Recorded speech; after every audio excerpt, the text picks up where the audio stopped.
operación Tormenta de Al-Aqsa, liderada por el movimiento de resistencia islámica palestina Hamas, impactó la ocupación israelí y a sus aliados, desafiando ese mito de la invencibilidad del régimen de Tel Aviv. Hoy se cumple un año de este hecho que marcó un camino complejo para la resistencia, pero también dio cuenta de que la vulnerabilidad del régimen existe. Hamas traspasó las barreras y luego llegó a lo más profundo de los territorios ocupados. A nivel mediático, la información intentó victimizar a los israelíes, pero en las calles, a nivel internacional, la realidad es otra. Son millones los que marchan y que piden un alto al fuego en la Franja de Gaza, un alto al fuego en la Cisjordania ocupada, un alto al fuego ahora también en el Líbano y sobre todo el reconocimiento del Estado palestino. Hoy, en Detrás de la Razón, nos concentramos en esto. Soy Osvaldo Canales, junto al equipo, comenzamos.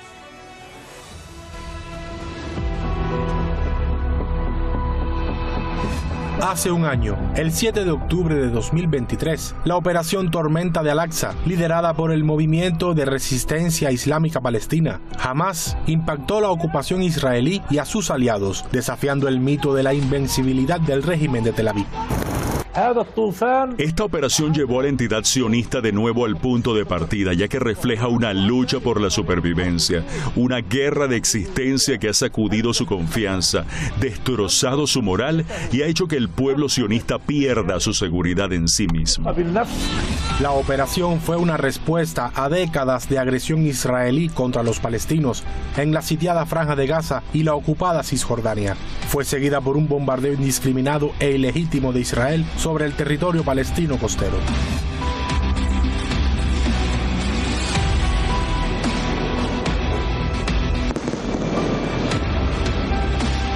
En un año de guerra, la cifra de palestinos muertos por los ataques del ejército israelí se acerca a 42.000.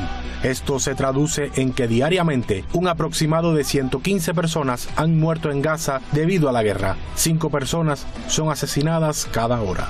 Según la Organización Mundial de la Salud, en un año, el 6% de la población de Gaza ha muerto o ha sido herida.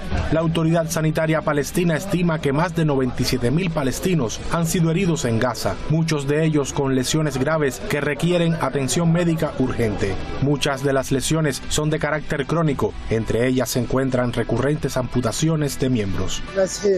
Nos desplazamos de escuela en escuela, de Gaza a Yarmouk, luego de regreso al norte y luego huimos de nuevo. Nos desplazaron 5 o 6 veces desde el inicio de la guerra. Llevamos un año en esto. Juro que estamos agotados.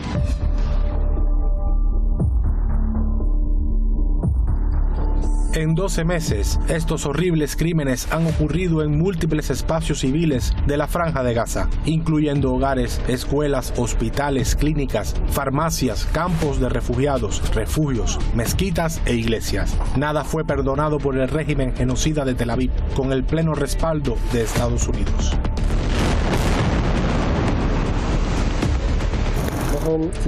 El enemigo israelí utilizó cerca de 100.000 toneladas de explosivos a través de bombas y misiles que le proporcionaron los estadounidenses. El enemigo sionista movilizó todas sus capacidades y detrás de él estaban Estados Unidos, Reino Unido y Occidente que lo apoyaban para atacar Gaza. El enemigo israelí llevó a cabo aproximadamente 3.700 masacres contra los palestinos en la Franja de Gaza. El eje de la resistencia se mantiene firme frente a los objetivos del régimen de Israel en la región de Asia Occidental. En la reciente semana, Irán llevó a cabo la Operación Verdadera Promesa 2. La medida tuvo lugar en respuesta a las continuas atrocidades del régimen en la región. Por su parte, Hezbollah está activo en la frontera sur del Líbano con los territorios ocupados. Yemen actúa en las inmediaciones del Mar Rojo y Hamas enfrenta al régimen sionista en la Franja de Gaza.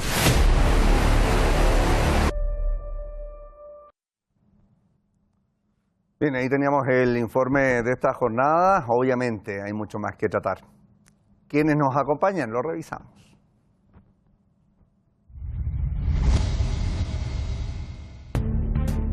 Este día, lunes 7 de octubre, está con nosotros Iñaki Gil de San Vicente, analista internacional, escritor y también ensayista. Desde San Sebastián nos acompaña.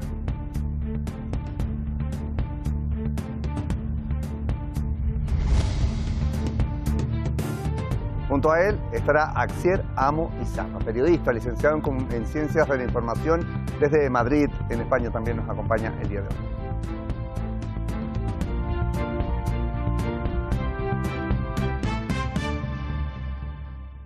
Bien, paso a saludarlos directamente para aprovechar el tiempo y agradecerles que estén con nosotros. Iñaki, gusto de establecer este contacto. ¿Cómo estás? Muy bien, gracias.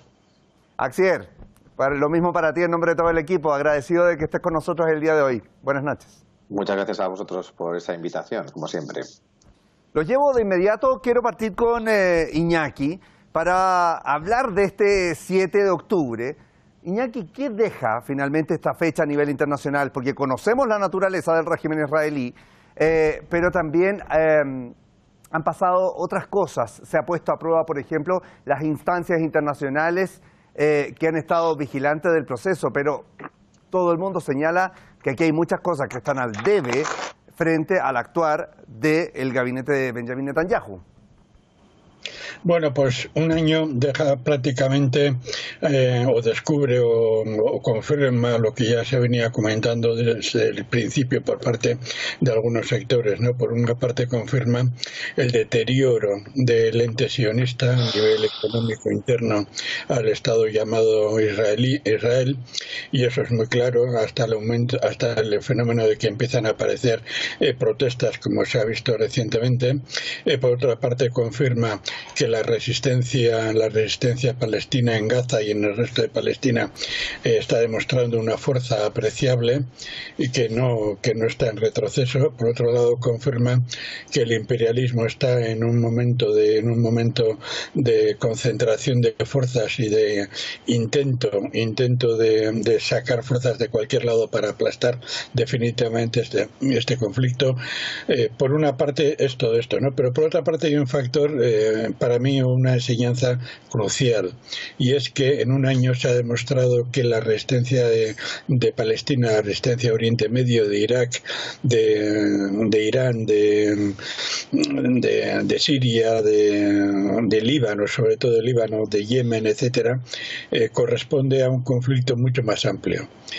Hace un año eran pocos los analistas y las analistas que vislumbraban que el estallido heroico y plenamente justificado del pueblo de Gaza era expresión de algo más que una simple rebelión contra la injusticia y un simple planteamiento de devolución de prisioneras y prisioneros palestinos, ¿no? Era mucho más que todo eso. Era la demostración, el indicio de que se estaba gestando un conflicto de mayor alcance que ya había empezado en Ucrania, que estaba en otros sitios. Ahora lo que estamos asistiendo es a un conflicto que podríamos denominar, haciendo precisiones para las que no tenemos tiempo, podríamos denominar una tercera guerra mundial con criterios diferentes a las dos primeras anteriores, ¿no? En estos momentos el control por el imperialismo de Oriente Medio es uno de los puntos álgidos de esta tercera guerra mundial. Hay otros puntos álgidos, como puede ser el de Ucrania, obviamente, o el de Indo-Pacífico y la parte que corresponde a Corea del Norte, a China, a Japón, etcétera, a Rusia, etcétera, etcétera, ¿no? Esta es para mí la enseñanza crítica ahora, ¿no? Ya no se trata solo de la resistencia palestina, ni siquiera se trata solo de la resistencia palestina y libanesa, sino que estamos en un conflicto global y que no se puede analizar todo lo que ha descubierto y ha puesto sobre la mesa el heroico pueblo palestino, sino que estamos ya a las puertas de una generalización de un conflicto que en unos pasos puede llegar a una situación tensa en extremo y que veremos. A ver, por dar un solo dato, a mediados del año 2024 había como mínimo 56 guerras duras, intensas en el mundo, con la participación de casi 70 estados, ¿no? Esto es, desde luego, es un fenómeno ¿no? crítico al que tenemos que prestar atención, y este fenómeno no entenderíamos si no es por la resistencia del pueblo palestino. Bien, y ustedes dicen aquí, o sea, que no es solo la resistencia palestina la que ha mostrado, digamos, la acción en el último año. Voy con Axier Amo Izarra. Axier, sigue la tensión internacional. Claramente la escalada en la región ha generado una serie de reuniones. La semana pasada, sin duda, veíamos cómo se reunían distintos líderes para tomar posturas. Allí quiero preguntarte, ¿qué elementos hay que tener en cuenta en este contexto y qué pasa con Tel Aviv puntualmente a estas alturas? Porque una cosa es que haya abierto varios frentes al mismo tiempo, pero se mostró su vulnerabilidad. Ya varias veces se ha traspasado esta cúpula de hierro. Sí, es verdad, Iñaki lo ha definido muy bien. Israel, en su fracaso en esta operación de venganza, sinceramente, lo que ha demostrado es ha perdido esa estrategia comunicativa de imagen como de persona de víctima, ¿no? Realmente se ha demostrado después de un año el verdadero rostro, ¿no? de lo que es la política exterior israelí, que solo se vive de forma de tragedia hacia los demás, hacia las poblaciones a las que mantiene pisoteadas, poblaciones a las que mantiene sometidas, poblaciones a las que aterra y poblaciones a las que viven bajo la amenaza de los ataques israelíes, bien sea a través de tierra, aire o digitalmente, informáticamente hablando, ¿no? También tenemos que ver que hay un terrorismo digital del que muy poco se sabe, del que muy poco se habla en los medios de comunicación, pero es un terrorismo muy factible, un terrorismo muy visual y un terrorismo, digamos, que realmente hace un daño atroz, no solo a las entidades, ¿no? de Hamas, Hezbollah y otras instituciones, sino también que hace daño a las bolsas, hace daño a los gobiernos, hace daño a las instituciones que democráticamente, como Naciones Unidas, pues intentan un poquito garantizar la estabilidad de la zona y garantizar un poco que las víctimas, los civiles, pues no estén en el punto de mira de los francotiradores, de las bombas, ni del ejército israelí, en definitiva. Estamos viendo que después de un año la operación sigue, y no solo eso. Iñaki bien apuntaba que Israel, con ese fracaso de política exterior y sobre todo esa política militar que está llevando a cabo, lo que le ha interesado es intentar agitar otros conflictos como el de Siria, como el de Yemen, como el de Palestina, Gaza, Líbano y los países de la zona a los que mantiene amenazados, Irán, por supuesto, y en este caso lo que intenta es arrastrar a un conflicto mayor para salvaguardar un poquito pues su propia estrategia, ¿no? Axier, para sumar un detalle, todos contra mí. Sí, Axier, para sumarte un detalle, sí. Porque Israel también en el último tiempo dejó claro que está dispuesto a todo, y también allí entra el uso de elementos rutinarios como walkie-talkies o como los beepers. La gente decía desaparecieron, no, están siendo usados hoy ya hasta en hospitales en Estados Unidos por la posibilidad de poder comunicarse y traspasar hormigón muchas veces cuando los hospitales están en subterráneo o cosas por el estilo. Son cosas que se usan, pero en este caso nos dejaron claro que cualquier cosa puede ser utilizada como arma de guerra. Sí, además es que vivimos en una sociedad totalmente digitalizada, ¿no? Y donde realmente un artefacto como puede ser un teléfono móvil, un dispositivo móvil, un propio smartwatch o un beeper o un busca, ya es una amenaza, es un arma, ¿no? Un arma en potencia, un arma que Israel puede utilizar en cualquier momento, en cualquier lugar y cuando se le antoje. Por eso decía, ¿no?, que hay un terrorismo digital muy factible, muy real y que también está haciendo muchísimo daño. No olvidemos además de los polémicos casos de espionaje digital llevados a cabo por Israel y sobre todo llevados a cabo por Israel hacia personajes de gran escala, ¿no? Presidentes de gobierno, jefes de Estado Mayor, presidentes de empresas importantísimas, ¿no?, dentro de las que incluso cotizan en bolsa y en las mayores, ¿no?, digamos, estadounidenses, de muchos países, ¿no?, a través del Pegasus, del sistema Pegasus de espionaje, a través del Stuxnet, donde se ha demostrado que Israel quiere controlar o los tentáculos los maneja hasta la última esquina del mundo, tanto digital como terrestre, ¿no?, por así decirlo. Bien, voy a avanzar con Iñaki en lo siguiente. Vemos cómo el eje de la resistencia, Iñaki, sigue actuando a favor del pueblo palestino. Irán, por ejemplo, llevó la semana pasada a cabo esta operación Verdadera Promesa 2. Hezbollah está luchando en la frontera sur del Líbano y Yemen ha mantenido activo su foco allí, atacando algunos elementos en Mar Rojo. Además, Hamas, ciertamente, que le ha doblado la mano al régimen, ha mantenido fuerza allí en la Franja de Gaza, pese a todo lo que vemos a diario. ¿Qué hay que tener en cuenta sobre el gabinete de Netanyahu y el apoyo de los países como Estados Unidos también para esta maquinaria de guerra que ha quedado demostrado en este último año, donde el objetivo no es buscar la igualdad de condiciones, sino que atacar a civiles, mujeres, niños, ancianos, etcétera? Bueno, hay que tener en cuenta básicamente dos cuestiones. La primera, como ya hemos comentado antes, la primera es el debilitamiento del Estado sionista. Esto es incuestionable, un debilitamiento, como ya he comentado, económico. Los datos están ahí, cantan, ¿no? También un debilitamiento, aunque parezca increíble, por la fuerza aparente de sus asesinatos, del genocidio y de las agresiones militares, un debilitamiento psicológico del ejército sionista. De estos también hay muchos datos y hay muchos indicios, ¿no? Se sabe que ha habido unidades que se han negado a combatir, unidades que han tenido que ser reforzadas. Ya hace tiempo había informes muy serios sobre problemas de alcoholismo, problemas de suicidios dentro del ejército sionista, problemas de robos o problemas de drogodependencias, etcétera, etcétera, ¿no? Estos dos factores son muy indicativos, y esto indica que Estados Unidos tiene que hacer, y la OTAN y Europa Occidental tiene que hacer un esfuerzo titánico para mantener la capacidad, la letalidad asesina de este ejército, ¿no? Y entre otras cosas intentan extenderse por todo el área. Sabemos también que en Jordania, por ejemplo, Jordania está sufriendo muchas presiones para que admita la presencia de bases de la OTAN, incluida posiblemente una presencia de una base alemana en Jordania, etcétera, ¿vale? Pero también hay problemas desde otra perspectiva.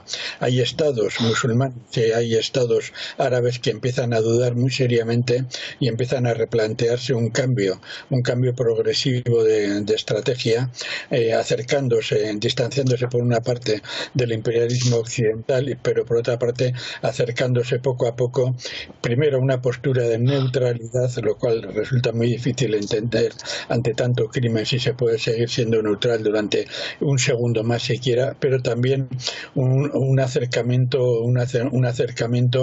de tanteo, incluso de medidas de alejamiento del imperialismo, de tanteo, para encontrar una solución negociada para presionar, ¿no?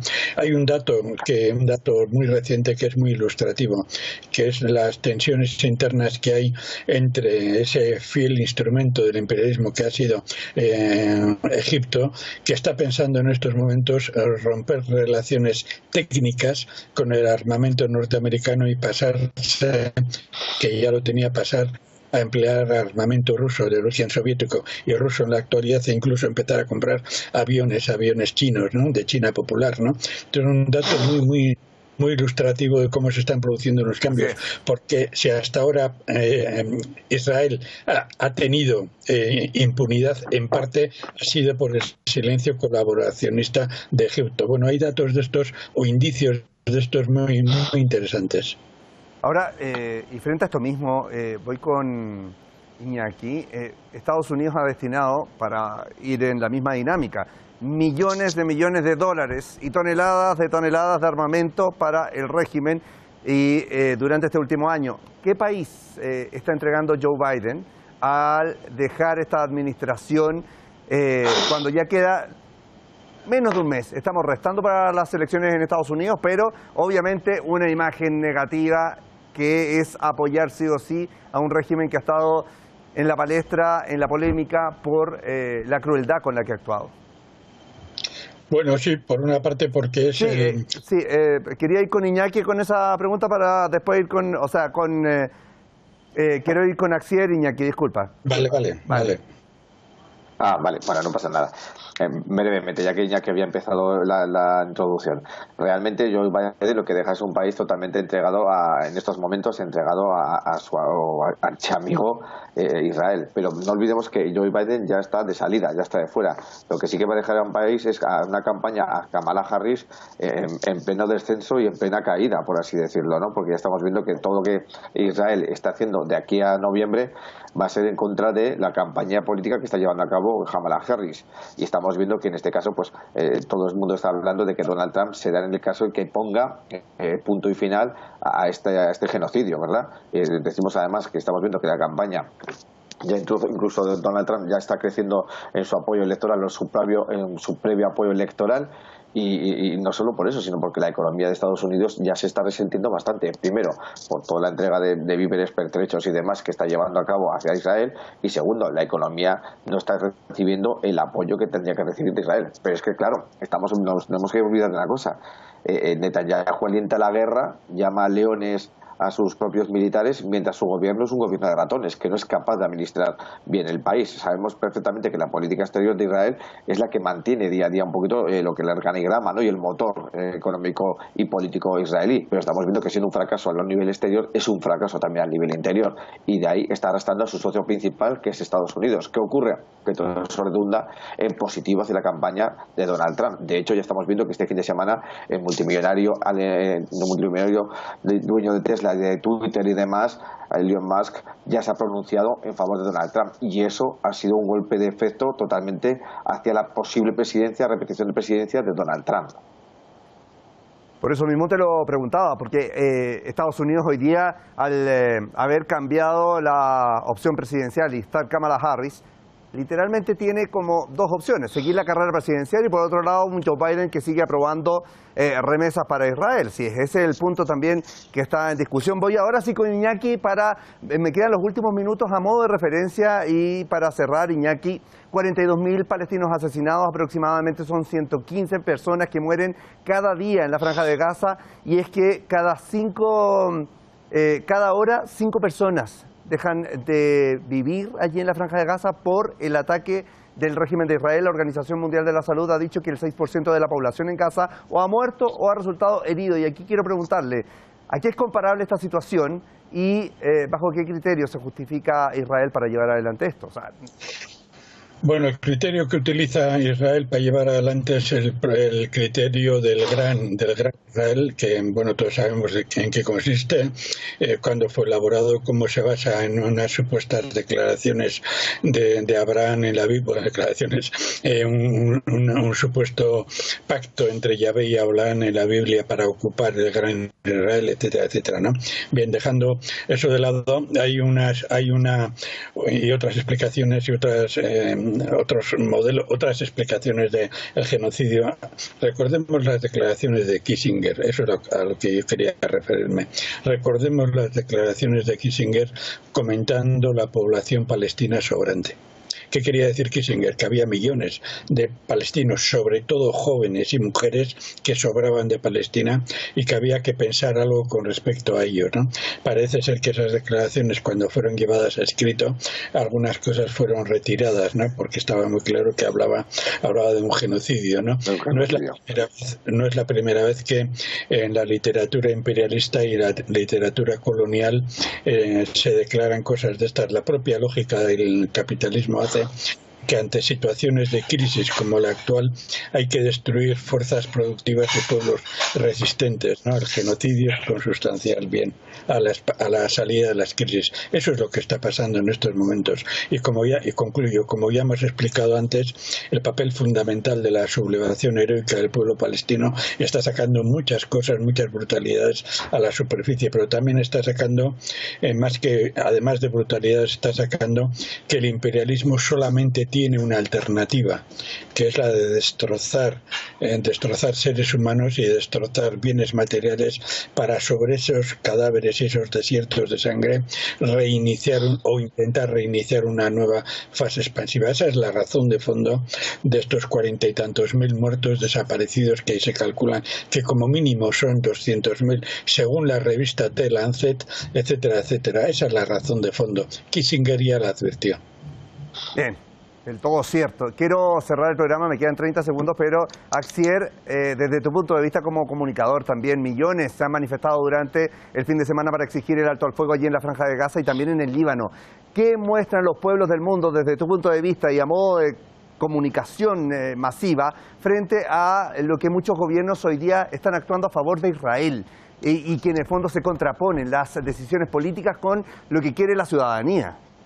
Te lo pregunto. Sí, estamos viendo además que el cambio ha sido radical. No hay un giro de 180 grados en lo que piensa la población en denunciar el genocidio israelí, e incluso a lo que piensan sus propios gobiernos. Y demos una cosa: la gente condena, aún así también condena lo ocurrido hace el 7 de octubre del año pasado, pero el genocidio israelí supera ¿no? La opinión en contra del genocidio israelí supera todavía el apoyo contra el atentado que mató 1.200 personas el día 7 de octubre del 2023. Estamos viendo que la gente, la opinión pública, pues es mucho más sensible contra la barbarie que está realizando Israel que contra la barbarie que hizo Hamás en aquella época. Estamos viendo que es un arma de doble filo, es un efecto boomerang que Israel no ha sabido controlar, y estamos hablando también de una cosa importante, que llevamos más de 250 periodistas asesinados en el territorio gazatí, para que veamos que, como bien decía antes Iñaki, que esta guerra está sacando a la luz, que es lo que no quiere Israel, que se vea la verdadera crueldad de los ataques israelíes, de la verdadera crueldad de los soldados israelíes y la verdadera crueldad del genocidio que está llevando a cabo y que se va a alargar, eso sí, contra la opinión pública. Axel Moizarra, muchísimas gracias por estar con nosotros el día de hoy. Un placer, como siempre. Iñaki Gil de San Vicente, un agrado compartir esta jornada con usted. Hasta pronto. Hasta pronto, hasta luego, Asier. Hasta luego, Iñaki. Un abrazo. Igualmente. Muchísimas gracias a ambos por estar con nosotros en el programa en este 7 de octubre de 2024, a un año de que comenzara esta masacre, este genocidio allí en la Franja de Gaza. Lo que se ha vivido en las calles en apoyo a Palestina y el Líbano ha sido una acción en crecimiento, un apoyo que contrasta con la falta, como hablábamos con Axel, de una herramienta concreta que finalmente detenga la impunidad con la cual actúa el régimen de Israel, que en un año ha matado a cerca de 42.000 palestinos, cerca de 2.000 libaneses, y no muestra ningún tipo de arrepentimiento. Nos quedamos con eso. A ustedes los despedimos por el momento y nos encontramos mañana. Que tengan muy buenas noches.